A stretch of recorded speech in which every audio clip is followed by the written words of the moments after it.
Good evening to you, regular Liberty on the Rocks attendees, and to my family and guests. My name is Bill Vetter, and tonight I want to speak to you on the topic of property and morality. Why do I want to speak on this topic? Well, way back, probably before many of you were born, but not all I can see, in 1972, I heard some lectures called the V50 lectures, and they really changed my attitude on a whole lot of things, and they took hold of my mind in a way that made me explore a whole lot of other ideas. I was introduced to them by a guy named Ken Flick, who is now my best friend and has been since 1972. And the lectures were created by an astrophysicist by the name of Andrew Galambos. Now, most people haven't heard of him. Some people have dismissed him as a cult kind of person, and there's a lot of stuff. But he had some great ideas.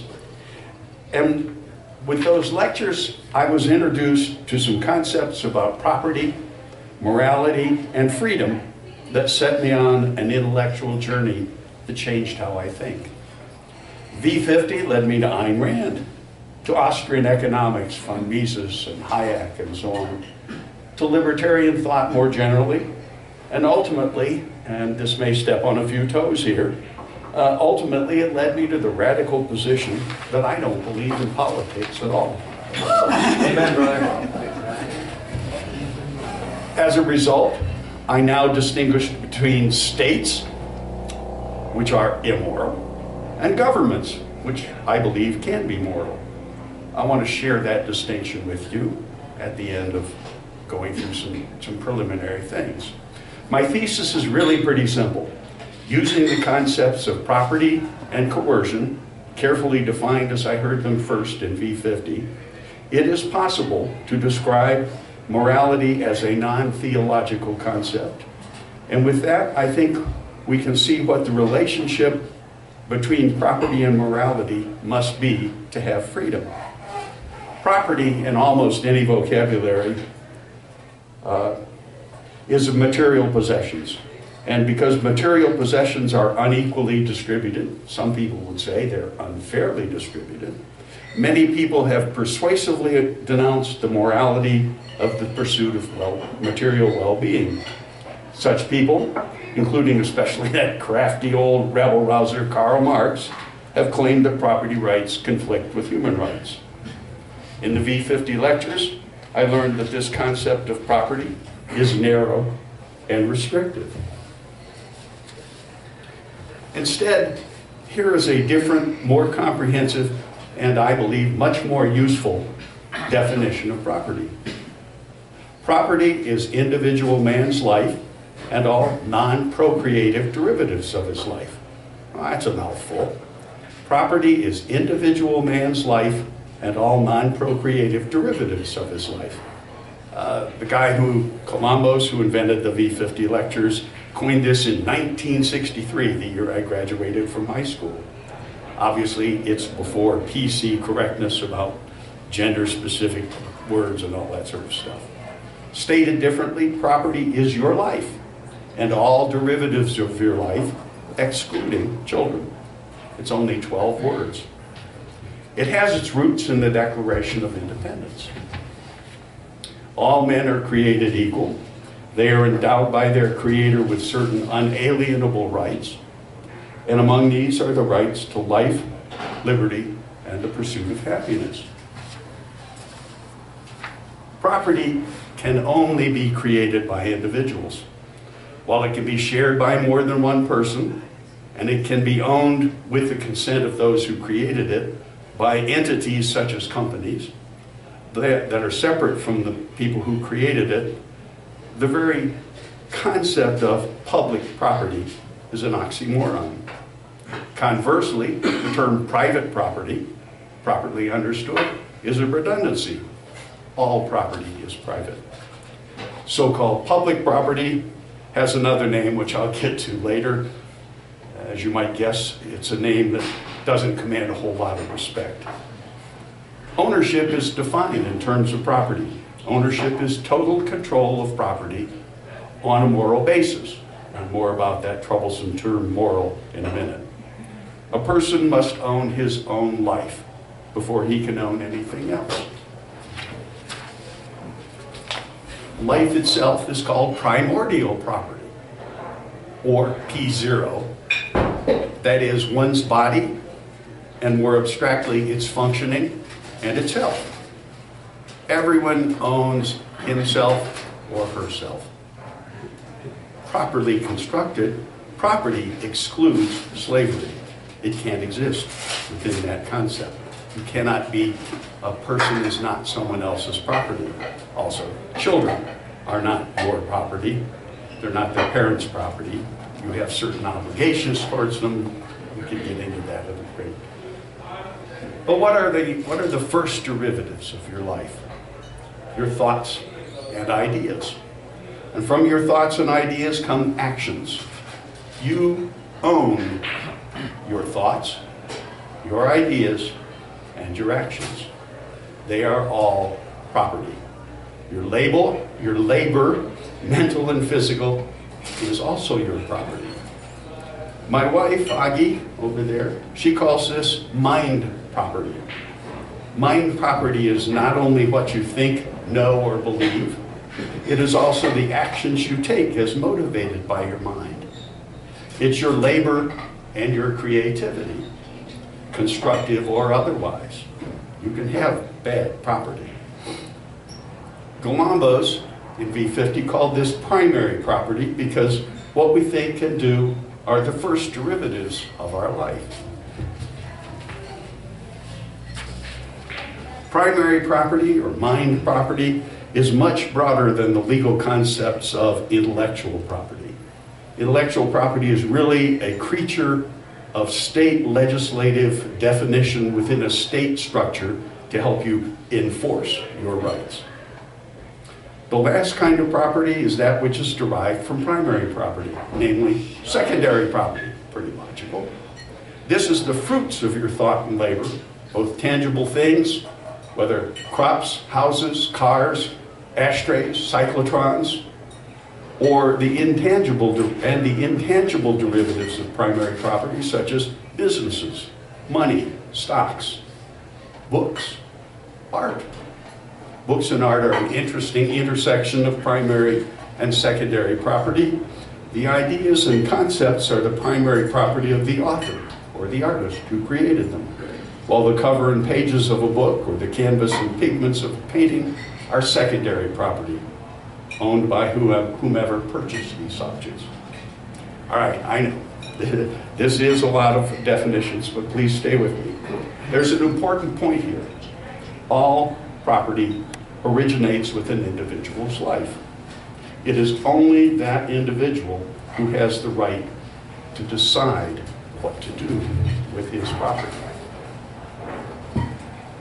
I mentioned above that ownership is the total control of property on a moral basis.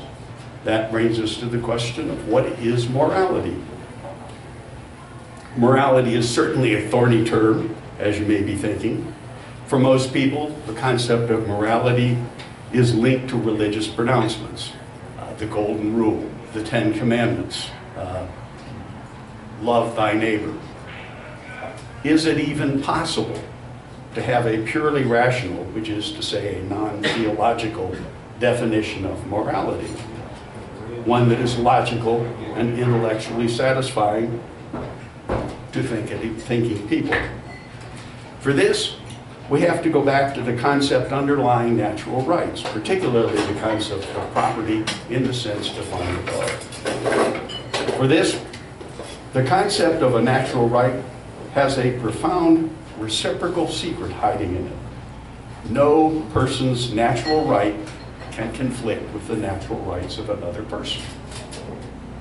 If it did, the concept of a right would be self-contradictory and self-defeating. You do not have a right to hurt anybody else. Never. But what about Except in self-defense. We'll get to that.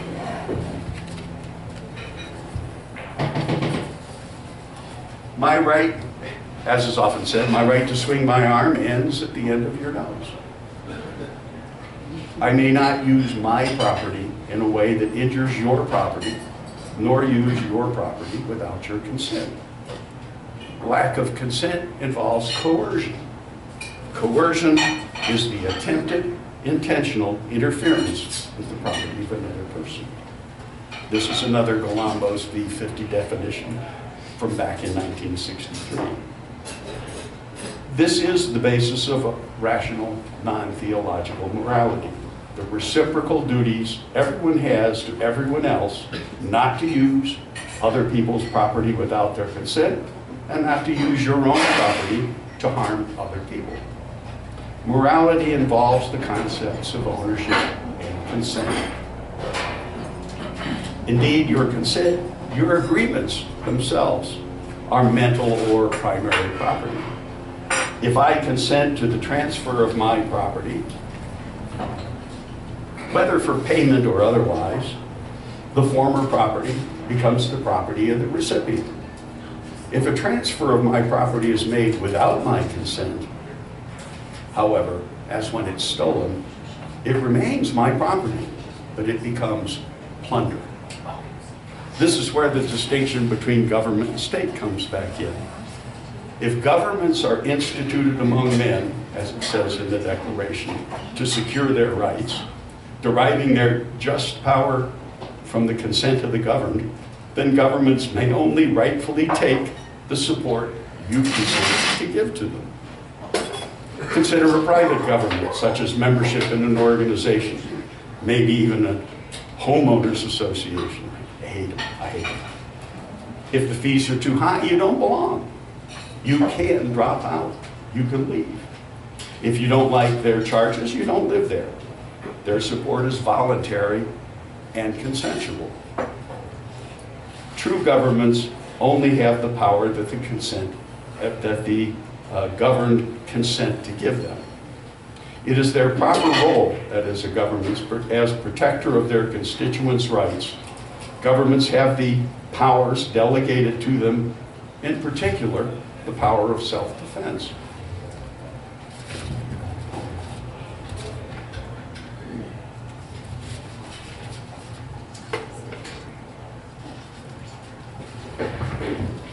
According to Bastiat, governments exercise a collective right of self-defense, and therefore they have the ability to use force, but only to the extent that their governed people have. The governed people do not have a right to the first use of force, and neither do governments. That is why I call those political forces that presume to have the right to use force on people who have harmed no one, I call them states. What states exact as taxes, including in the form of inflation through the use of fiat money, is not property. It is plunder. A much more accurate word. Public property is plunder. But let's go back to property. When you agree to sell, trade, or give away your property, your agreement itself is a form of primary property. If either party does not live up to the agreement, that too is coercive and immoral. Obviously, there are huge amounts written about morality and immorality, but one writer, Richard Marbury, whom I like very much, summarized what he calls the two laws in his book called Whatever Happened to Justice. The first law is do not encroach. Do not encroach on other people or their property. The second law is do everything that you've agreed to do. These two laws form the basis of the English common law. And I would argue these two rules are the basis of natural law, and with it, morality. The first of Marbury's two laws involves not only the common law's criminal code against encroaching on other people or their property, such as by murder, assault, arson, theft. It also includes basic tort law. The premise of tort law is that one has a duty not to hurt others, either in their bodies or their property. And this, under the law, you can get compensation for that. The second of Marbury's two laws is the basis of the common law of contracts. Indeed, the law of contracts is the link between the common law and the biblical pronouncements against adultery and false testimony, both of which are violations of agreements. Morality, then, is the basis for law. When we talk about the rule of law, it is the universal applicability of these natural concepts to every individual, including the people who were chosen as public leaders. Finally, this brings us to the connection between property and morality on the one hand, and freedom on the other. Unfortunately, for most people, freedom means the condition that exists when they can do whatever the hell they please, and no one bothers them, even if they hurt others or their property. Consider for the moment another alternative definition. Freedom is the societal condition which exists when every individual has full 100% control over his own property. That would include primary property, mind property. This is the third definition of V50. Freedom, then, is what happens when all property interactions within a society are moral. People are free when they control their own property and they behave morally towards everyone else. There can be freedom within a government, but in my view, there cannot be freedom within a state. Why do states and the political forces and the people who control them, directly and indirectly, dominate almost every aspect of the world? Because most people have been convinced, or most likely simply indoctrinated or trained to believe, that the inhabitants of the state must concede the power of the state to use force on those who would refuse to support it to the extent it wants. Therefore, most people would immediately say, freedom, as I've just defined it, is impossible. But to evaluate that conclusion, we need to look closely at what is impossible. Consider 1900 versus 2018. Flight was considered to be impossible, but the Wright brothers did it in 1903. People would have thought that interplanetary travel was impossible. People landed on the moon in 1969. Many people would have thought that worldwide instantaneous communication was impossible. As you know, it isn't. It's the internet, it's cell phones. More correctly, impossible means to violate a known, well-established natural law. Faster than light travel? That is impossible, according to the theory of relativity. Obviously, science does progress, and sometimes laws are reinterpreted or changed, natural laws. Maybe sometime the warp travel of Star Trek will prove to be possible under some kind of circumstances. But at the moment, it isn't. It's just a fantasy. A free society? What natural law would a free society violate? I can't think of one. But I can say that a society that attempts to live, part of it to live on the fruits of other people's labor, is impossible to sustain because it violates the first law of thermodynamics. It's an attempt to get something for nothing. The bottom line, well, maybe 100% freedom is impossible, I'm not sure. But maybe it's impossible in the same sense that a heat engine, it is impossible for a heat engine to have 100% efficiency. But it can be approached with more technology, with more knowledge. It can be approached asymptotically. I think that may well be what freedom is. People will have, there will be violations of property. The question is, can you arrange a society in which those are taken care of through insurance, through a better justice mechanism than we've got today? The bottom line here is that freedom will come into being, ironically, when the state withers away. by being replaced with a true government composed of non-coercive, voluntary, individual, moral, and rational action. Our present American society does a pretty good job of protecting our primordial and secondary property from everyone except the state or the states. A free society will protect all forms of property, including mental property, primary property, as well as life and secondary property. It is my belief, and I suspect that at least some of you here share this belief, that the freer the people in a given society are, the greater will be the opportunities for them as individuals, and the greater will be the progress and prosperity within that society. I offer you this rational definitional matrix of property, morality, and freedom as a way to clearly understand how society functions and as a precise metric to assess where we are on this evolutionary journey that is so crucial to our species' survival. I do wish to acknowledge great assistance in preparing this from my friend Ken and from my lovely wife, Aggie. Thank you.